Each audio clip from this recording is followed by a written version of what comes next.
I wanted to ask you about Nicaragua and what's going on. The latest news. Have you seen the latest news about that?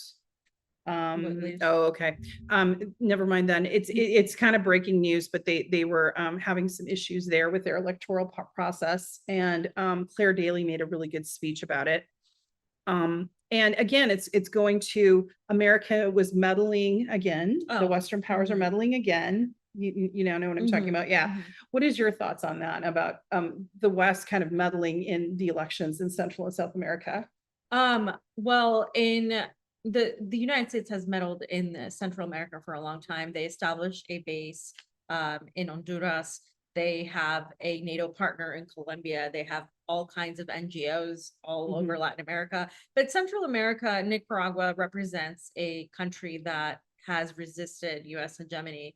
They are celebrating their independence from their revolution, the Sandinistas revolution, actually very soon. Costa and I will be going to that.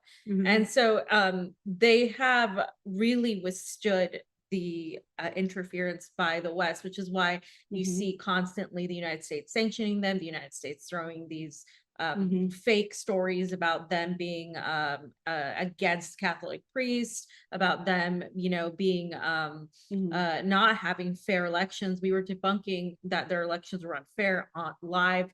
Myself, Pasta, Wyatt, and a bunch of other journalists that were there. And the New York Times was flat out lying. They weren't even there to document anything. But any country that resists, and especially the smaller countries that are able to, in spite of these sanctions, survive. And one of the things about Nicaragua is that they have food sovereignty, which is extremely important.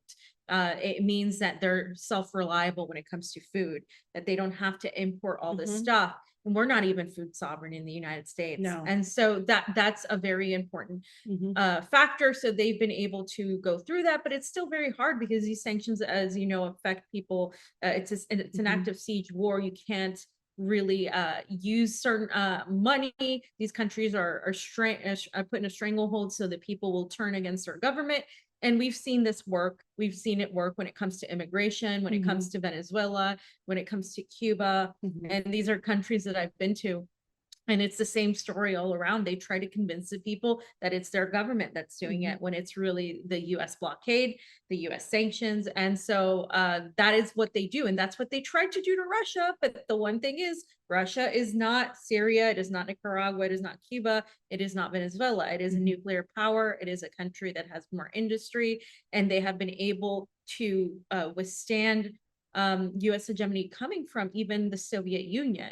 And I think the United States thought that with the fall of the Soviet Union, Russia would fall apart, and that didn't happen. And so what we're seeing now is a continuation of the existence of NATO was to really counter the Soviet Union. It was under the banner of communism then.